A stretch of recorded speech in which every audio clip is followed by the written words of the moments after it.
What's up, man? It's your man, Success the Educator, coming to you guys live from Maestro's Barber Academy, 2420 Cartwright Road, Missouri City, right in front of the Quill Valley subdivision. And this is Success Talk, man. Welcome, welcome, welcome. What is Success Talk? Okay, it's a kind of conversation, man, to help you guys navigate the difficulties of being a student obtaining your barber and cosmetology license. All right, so this platform, this talk is mainly aimed at students.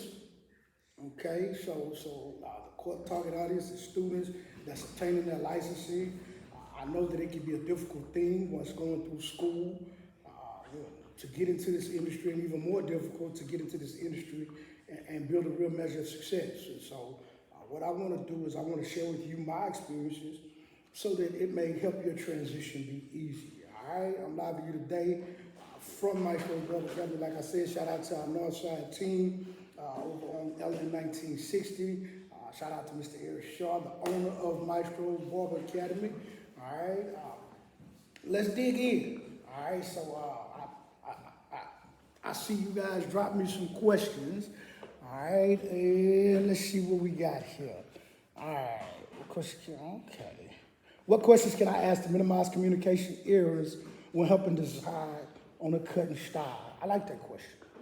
All right, what questions can I ask to help minimize communication errors? Now, first thing you gotta understand is everyone communicates differently.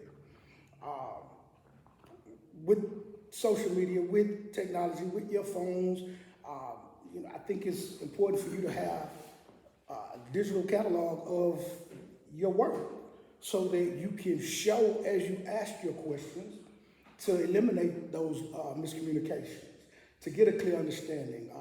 Try to find a client that has similar texture, similar style that this client is looking for. Now, of course, facial features, head shape, all that different stuff plays a factor as well. You as the professional have to be able to look at that client, look at the client's hair, what they're asking for, and determine what suitability is for that particular client.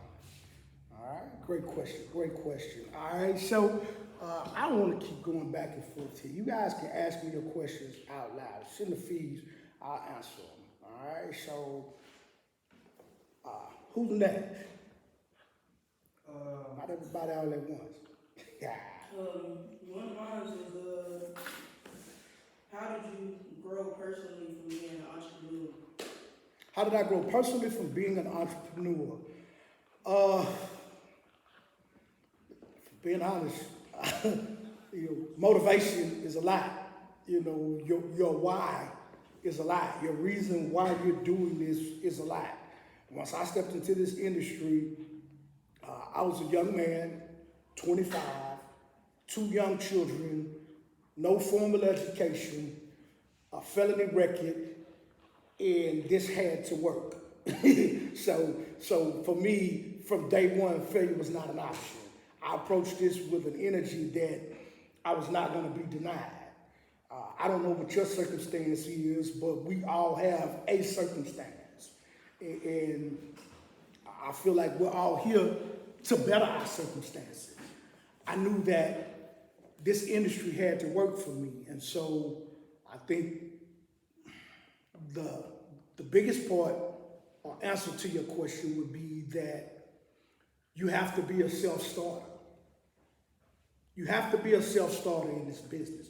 You have to know how to motivate yourself to get out and do what's necessary. No one's gonna do it for you. So what does that mean while you're in school? So again, this is for candidates. If you're in school, typically you don't spend a lot of time in the theory classroom.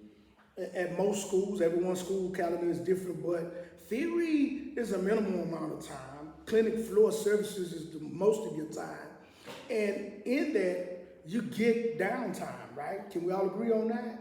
Well, my advice to you as a candidate is don't take that downtime for granted. Maximize that time. So now that's when being a self-starter matters. Now, I don't have to be told to go into the practical lab and practice my perm rods. I don't have to be told to go practice my manicure procedure. I'm doing that on my own. I'm not waiting for my instructor to tell me if I'm on downtime. Because understand, your instructors, they wear a lot of hats. And instructors do more than just teach in the classroom at most schools, especially your smaller institutions.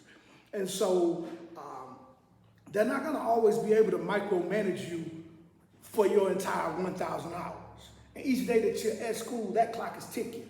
And that's not a long time. So in that time, you need to maximize your own efforts of going in and practicing techniques to make yourself ready to get out into the industry. Great question. Next question. In the market today on how advanced barbers have, grew, how would you find your clientele without having your portfolio, that advanced? To be competing on that level when you first out of school. How would you go about finding your clientele? Okay, so that I'm sure I understand your question, you're asking me basically, if I'm fresh out of school, no clientele, how do I build that? Yeah. Okay, I think that goes hand in hand with another question that I saw in the feed about locations. Okay, so a couple things you want to do while you're still in school. Number one, if you have a shop in mind, you want to begin to communicate with shop owners and potential jobs while you're in school. You don't want to wait until you're done. You want to start that conversation now, because there are plenty of shops out there that are looking for good people. So you want to start canvassing the area that you want to work in, find a location. When you look at location, you want to look at a couple things. A big one for me is parking.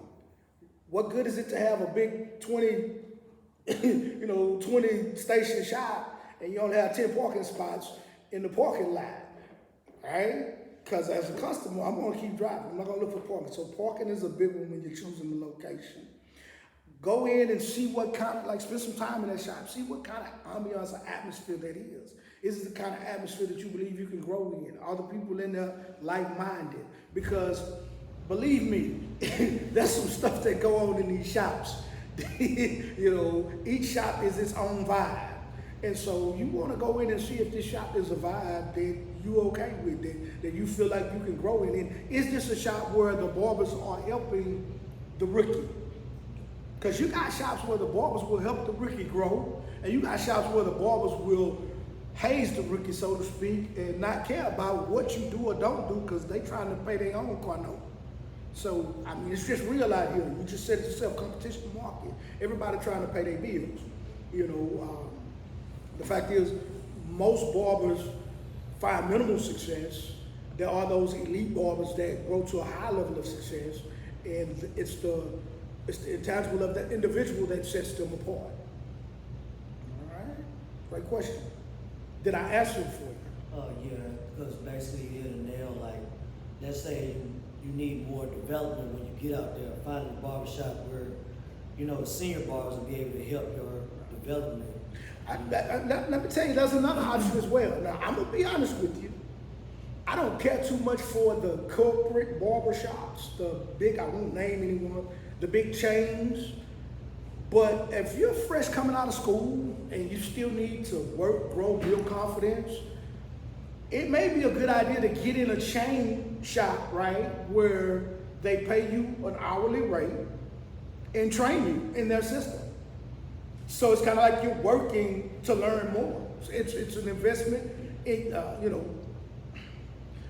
because we feel like our work is worth what it's worth, I feel like that's a good investment to make if you know that you still need that work and that confidence to go into one of those systems where they're going to pay you an hourly rate.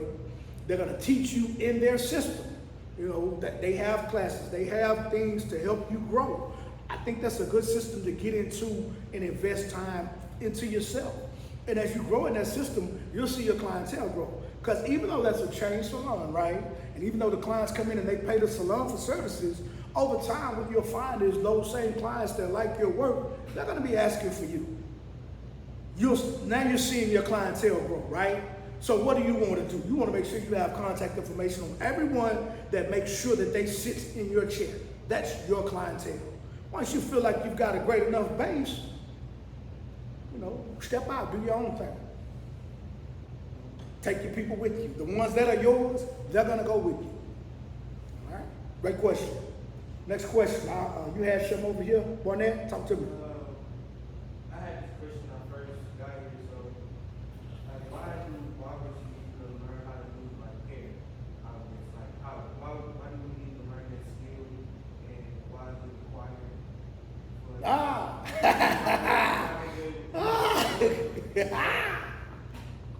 Great question, great question. So why do barbers have to learn all aspects of hair? When you say that, you're talking about color services, chemical texture services, thermal styling, wet setting, the manicure, etc. Right?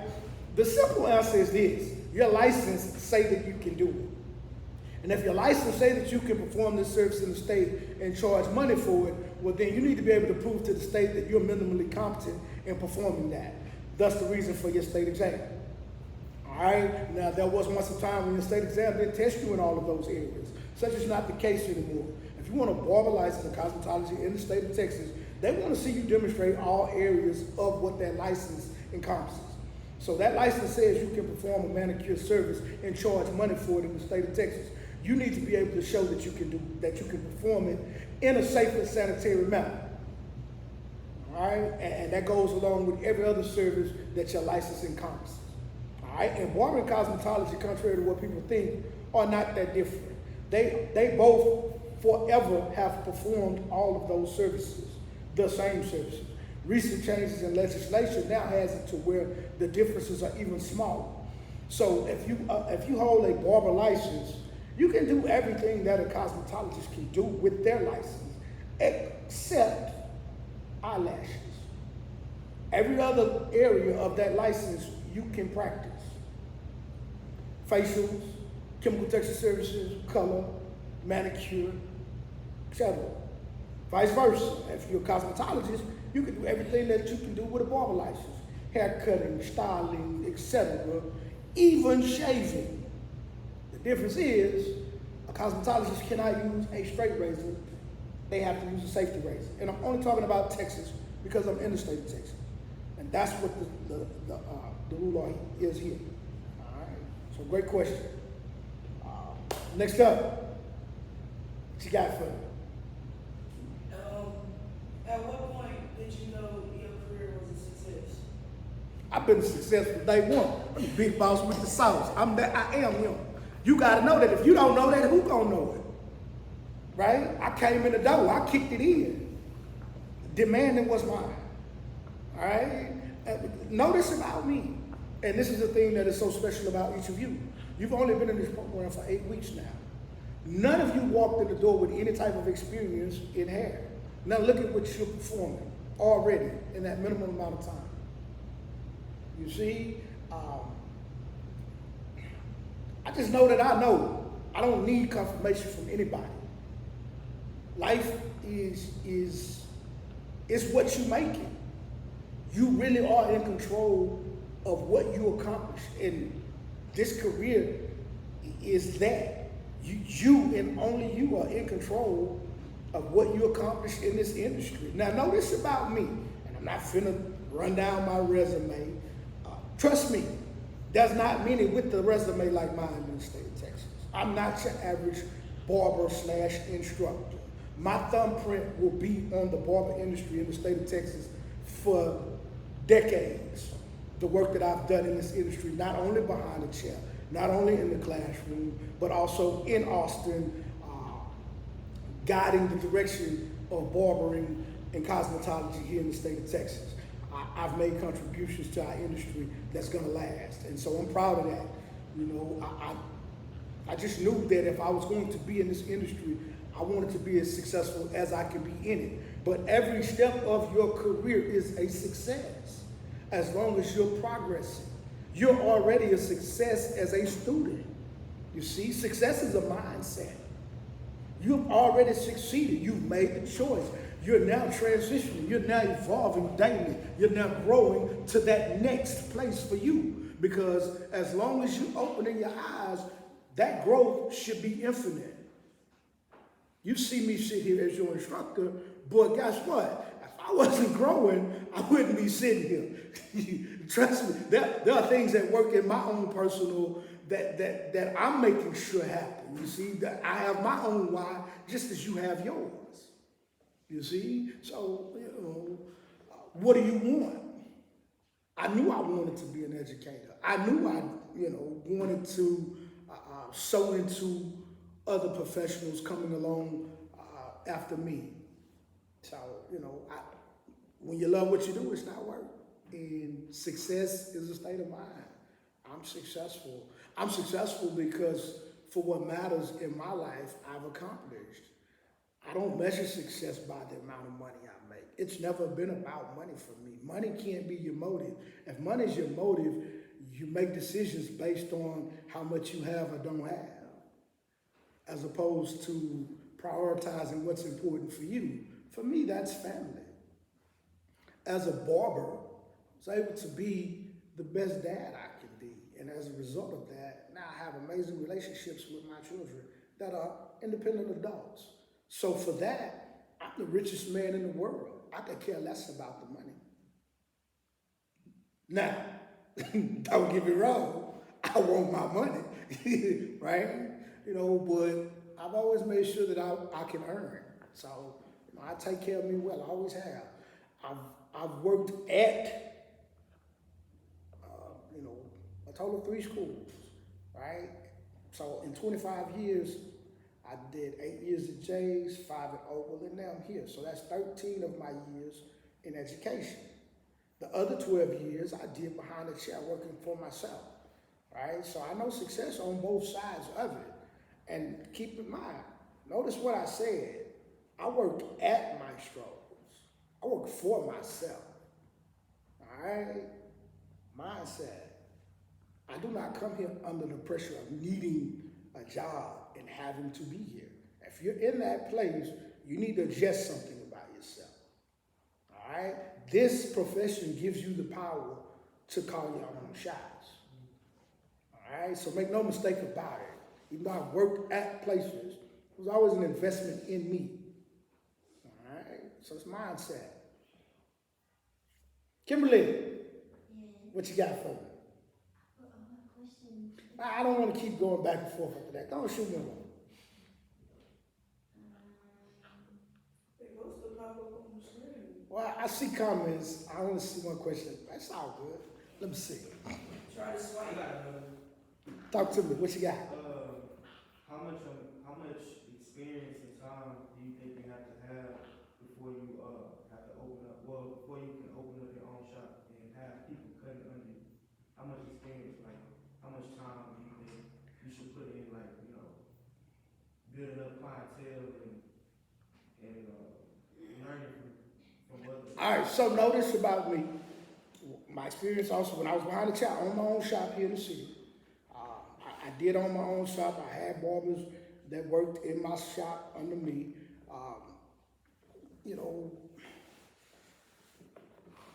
It doesn't require any experience to open a shop. It only requires an investment. You got an investment, you can open whatever business you want. I think what you're asking is how much experience does it require to be able to run it effectively. Yes, essentially. So, I don't know that there's an exact number, right? Because from my own personal experience, and that's what I speak from, I was blessed and fortunate enough to open my shop within 1 year of graduating barber college and operate that shop successfully for 10 years with only less than a year's experience in the industry. So it was really more about the shop itself and how you operate that created the success, not necessarily me or what I knew. And what do I mean by that? I just told you a few minutes ago, in these shops and salons, the vibes are different. You've all been in a shop or salon, you've seen the vibe, right? So what vibe is your business gonna have, right? And that business is that vibe attract people who are into that. right? Are you in an area where your vibe grows your business? I don't, I really, like, that's one of those that's determined by you. It's not gonna be your experience that's gonna determine your success. It's gonna be your work ethic and what you put into your business. So that's the short answer on that one. All right, I'll take one more. What we got, Kimberly?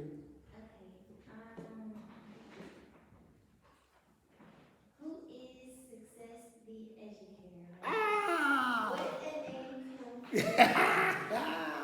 from? Who is Success the Educator and where did the name come from? All right, Success the Educator. All right, I measure my success not by what I accomplish, but by what I help you to accomplish. Therefore, your success is my success. That's who Success the Educator is. Success the Educator is a person who took the barber industry and laid down a foundation for a pretty good life. And it's what drives my passion in this industry. Remember, I tell you, I'm not a formally educated man. I'm self-educated. Everything, I am the definition of self-made. That's who Success the Educator is. The name came from the fact that when I was in barber college, I said I was gonna one day open a school and name it Success Barber College, right? But as I moved throughout my career, you know, I realized I didn't want a brick and mortar location. I don't want a school. I don't want a school of my own. And so then the name just evolved into me because with this digital platform, you don't need brick and mortar. I can reach more people through this than I can reach at this building. You see? And so that's where Success the Educator grew from.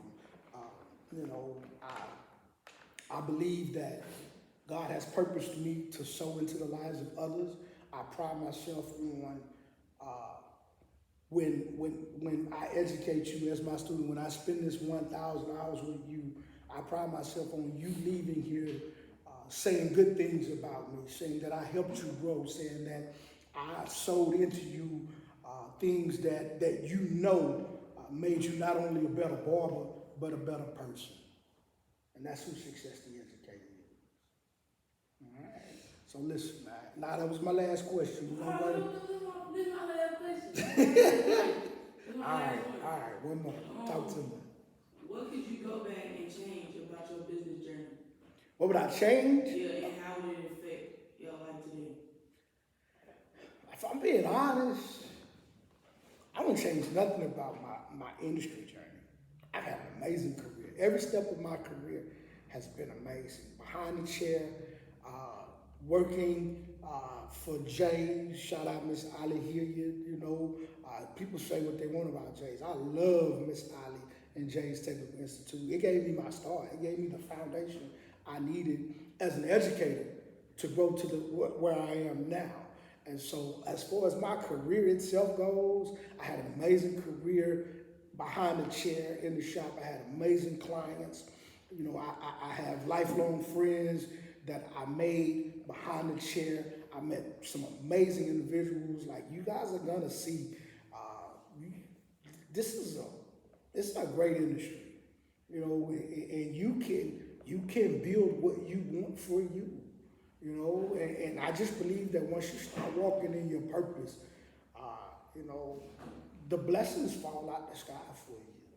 Stay focused. Stay focused on what's important. Stay focused on growing what it is. Look at your vision boards daily. Remind yourself why you came here and what your vision is for your future, right?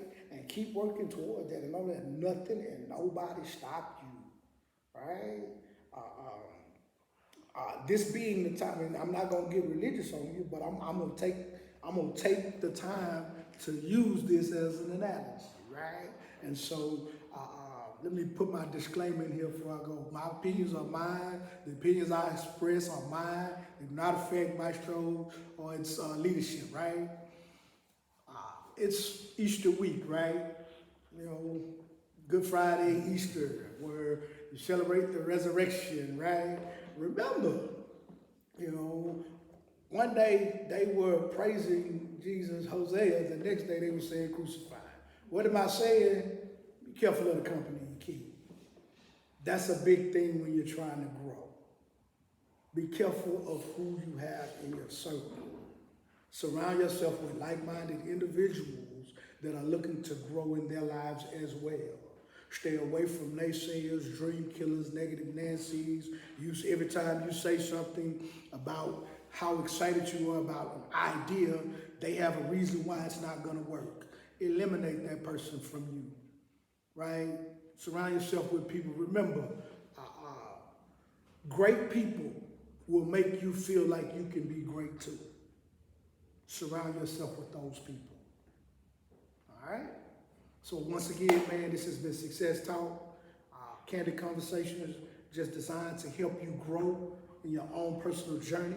All right? We're going to do this every Wednesday at 11 o'clock live here on Instagram. All right? Get your questions ready. I believe that the mental growth is just as important as the developmental technical growth in your practical skills. And so that's why I'm putting this out there. All right? We have enough, now let me say this. I understand that this is a YouTube generation and we have a lot of stuff out there. So I'm not interested in putting no more hands-on stuff out there. Y'all got plenty of that. I want to help you condition your minds for success. All right? All right, so your man Success Educator out. Remember, I love you, and there's absolutely nothing you can do